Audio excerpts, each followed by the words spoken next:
గొలియాతు కథ వినరండి. దావీదు గొలియాతు కథ వినరండి. దావీదు గొలియాతు కథ వినరండి. దావీదు గొలియాతు కథ వినరండి. దావీదు దేవుని కుమారుడు, ఎత్తైన గొలియాతు ఫిలిష్తీయుడు. దావీదు దేవుని కుమారుడు, ఎత్తైన గొలియాతు ఫిలిష్తీయుడు.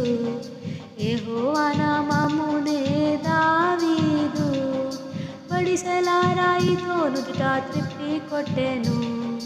యెహోవా నామమునే దావీదు వడిసెల రాయితో నుదుట త్రిప్పి కొట్టెను. ఎత్తైన గొలియాతు పడి మరణించెను. యెహోవా నామమునకు మహిమ కలిగెను.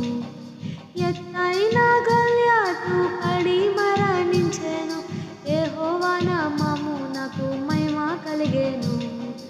దావీదు గొలియాతు కథ వినరండి. దావీదు గొలియాతు కథ వినరండి.